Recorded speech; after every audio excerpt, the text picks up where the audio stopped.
এতদিন তো ওঠেনি, এতদিন তো এই কথাগুলো ওঠেনি যে তুই দিশানির সংসার নষ্ট করতে চাইছিস, তুই দিশানির জীবনে ঢুকতে চাইছিস, তুই পার্সোনালভাবে ওকে মেসেজ করছিস, তুই গ্রুপ মেসেজ করছিস। কেন করছিস এগুলো? তুই গ্রুপ মেসেজে বলছিস যে আমি দিশানির সাথে যোগাযোগ করছি না, দিশানি আমার সাথে যোগাযোগ করছে। আছে কোনো প্রুফ তোর কাছে? দেখ,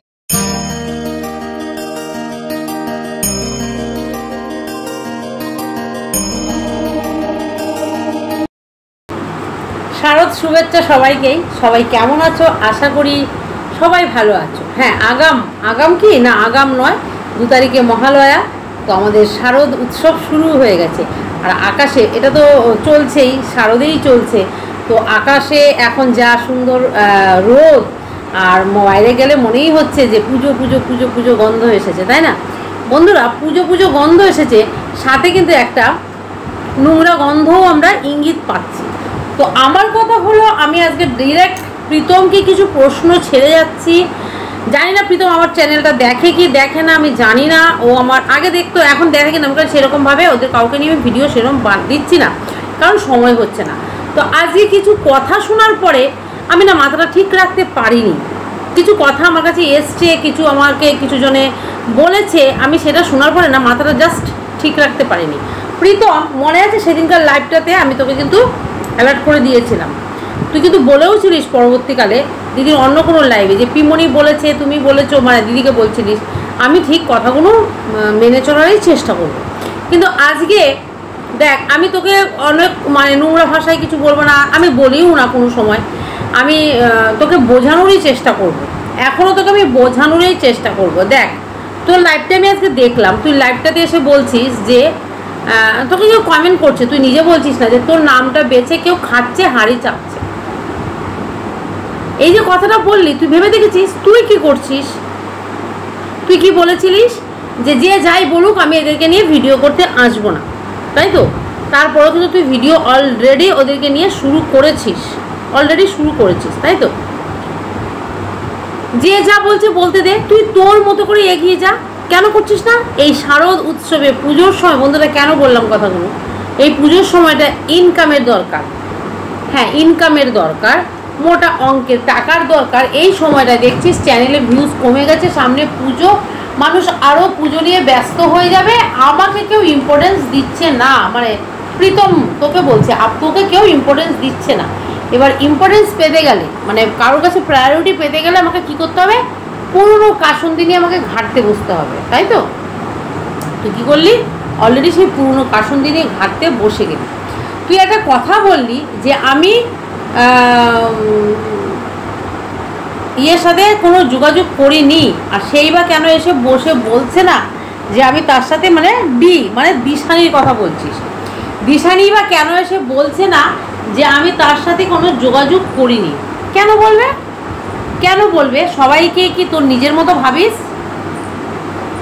এই যেটা খুলে ফেললাম, দেখছি দেখো ছিঁড়ে গেছে, আমার খুব পছন্দের পায়ের তোড়া, ছিঁড়ে গেছে, কখন রাস্তাঘাটে খুলে পড়ে যাবে। তো তুই কি ভাবিস? নিজের মতো সবাইকে ভাবিস? তুই যেহেতু একদম বিশ্লেষণ করতে বসেছিস, দিশানিও সে বিশ্লেষণ করতে বসবে। দিশানি বুদ্ধিমতী একটি মেয়ে, হ্যাঁ দিশানি একটা বুদ্ধিমতী মেয়ে। আর তুই যে কথাগুলো বলছিস, তুই সৌরভ, দেখ কিছু কথা যখন রটেছে, কথা তো কিছু বটেই, যা রটে তা তো কিছু না কিছু তো বটে ভাই। হ্যাঁ, কিছু কথা মানুষ ধরে নিয়ে এসেও বসিয়ে দেয়, সেটা ঠিক আছে, কিন্তু এই জায়গাটা থেকে কই এতদিন তো ওঠেনি, এতদিন তো এই কথাগুলো ওঠেনি যে তুই দিশানির সংসার নষ্ট করতে চাইছিস, তুই দিশানির জীবনে ঢুকতে চাইছিস, তুই পার্সোনালভাবে ওকে মেসেজ করছিস, তুই গ্রুপ মেসেজ করছিস। কেন করছিস এগুলো? তুই গ্রুপ মেসেজে বলছিস যে আমি দিশানির সাথে যোগাযোগ করছি না, দিশানি আমার সাথে যোগাযোগ করছে। আছে কোনো প্রুফ তোর কাছে? দেখাতে পারবি কোনো প্রমাণ আমাদেরকে? দেখাবি। দেখ, আমি তোকে আগে বললাম না, একটা গালও দেবো না, একটা খিস্তিও দেবো না, আমি জাস্ট তোকে আমার সন্তানের স্নেহেই আমি তোকে বোঝাতে এসেছি, আমার সন্তানের স্নেহে তোকে আমি বোঝাতে এসেছি যে যে ঘটনাগুলো ঘটছে আদৌ তার সত্যতাটা কত। না, কিছুই নেই সত্যতা, সমস্তটাই গুজব নিয়ে নড়ছে। না, গুজবও সবটা হতে পারে না, প্রমাণ আমাদের কাছে এসছে বলেই আজকে কিন্তু এই টিমটা চিৎকার চেঁচামেচি করছে, এরকম পাগলের মতো করে তোকে কিন্তু বলছে। কেন বলছে? আজকে প্রমাণ আছে কিছু। আর সব সময় কিন্তু এই যে এদিক থেকে যে আওয়াজগুলো গেছে না, কথাগুলো কিন্তু ঠিক সত্যি হয়েছে। এটা তো স্বীকার করবে তোমরা, তুইও স্বীকার করবি। দেরিতে হলেও কথাগুলো কিন্তু প্রমাণিত হয়েছে যে হ্যাঁ, সবটা কথাগুলোর সাথে হয়তো আমরা অ্যাডভান্স আগে থেকেই বলে দিয়েছি, পরে গিয়ে হলেও কিন্তু কথাগুলো বলেছে। তা আজকে এই সেই তোর দিশানির সাথে মায়াপুর ঘুরতে যাওয়া, তোর দিশানির সাথে রিলেশান, এই কথাগুলো তুই ডিনাই করেছিলিস, তো দুজনেই ডিনাই করেছিলিস। মোমো খেতে যাওয়া, হঠাৎ দেখা হয়ে যাওয়া, কিন্তু এগুলো প্ল্যান ছিল তোদের।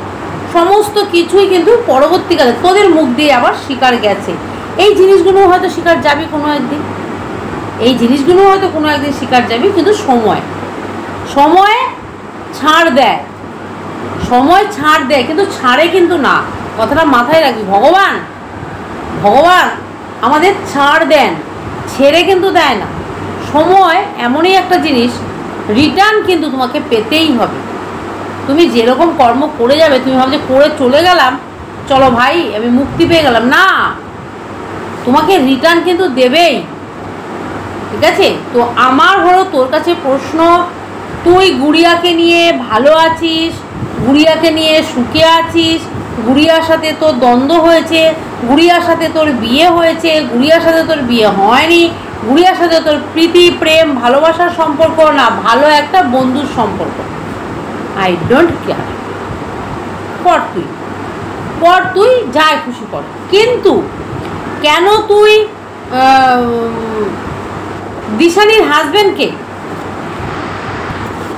দিশানির হাজব্যান্ড সৌরভ, তোমরা সবাই জানো, হ্যাঁ বিয়েটা এখনো হয়নি, কিন্তু স্বামী স্ত্রীর মতোই ওদের মধ্যে একটা রিলেশন।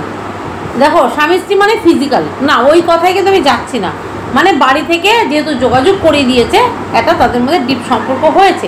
কিন্তু এই ছেলেটি, এটা আমি তোর কাছে প্রশ্ন মানে রেখে যাচ্ছি, এই যে কথাগুলো উঠছে যে তুই ফেক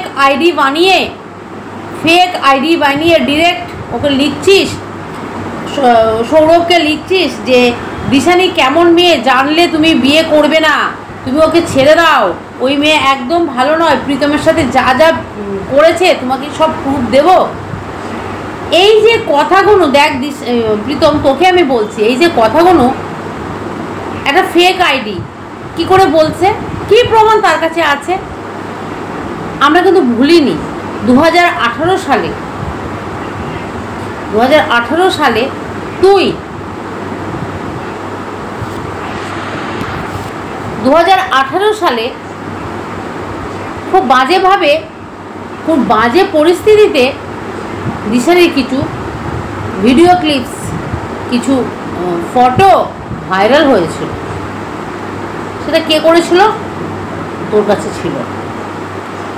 ইভেন এখনও তোর কাছে এরকম কিছু ক্লিপস ক্যামেরাবন্দি হোক, যেভাবে হোক তোর কাছে আছে, যার জন্য তুই ফেক আইডি দিয়ে, দেখ আমি কিন্তু তোর কাছে প্রশ্ন ছেড়ে যাচ্ছি, কোনটা সঠিক কোনটা ভুল তুই আমাকে এসে ক্লিয়ার করবি। আর বন্ধুরা, এটা কিন্তু প্রীতমের কাছে তোমরা ভিডিওটা পাঠানোর ব্যবস্থা করবে, আমি তো অবশ্যই মেনশন করব, তোমরাও একটু শেয়ার করবে, আর পারলে তোমরা একটু বলো ওকে গিয়ে।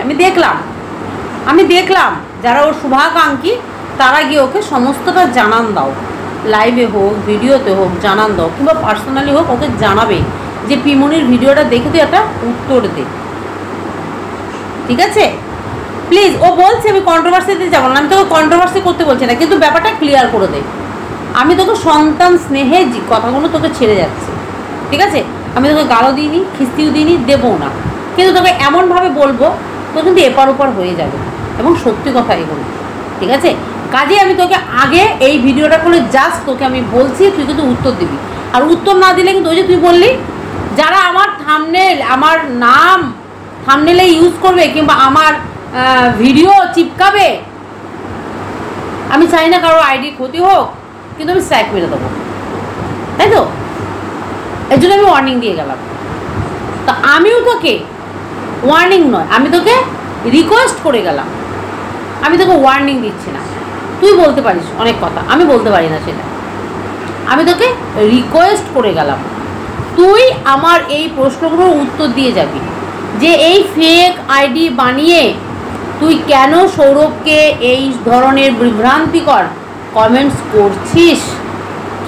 কেনই বা তুই তোর হোয়াটসঅ্যাপ গ্রুপে কেনই বা এই ধরনের মেসেজ দিচ্ছিস কাউকে, কিংবা মানে হরেকজনকে, কোনো একজনকে, কিংবা অনেক গ্রুপ, মানে অনেকজন, একজন হয় না, তাই তো? সবার মধ্যে তুই SMS-টাই দিচ্ছিস, এই মেসেজটাই দিচ্ছিস যে আমি যোগাযোগ করিনি, দিশারি আমার সাথে যোগাযোগ করতে এসেছে। আর এইটুখানিও জানি ওর মায়ের সাথে আমার কথাও হয়েছে, দিশারির মায়ের সাথে। দিশারির মা তোর সাথে যদি দিশারি আবার রিলেশন কোনোভাবে তোর সাথে হয়, আমার মনে হয় ওর মা সুইসাইড করবে। ইভেন এই কথাটাও আমার কানে এসছে, ওনারা সুইসাইড করে তোর নাম লিখে যাবে,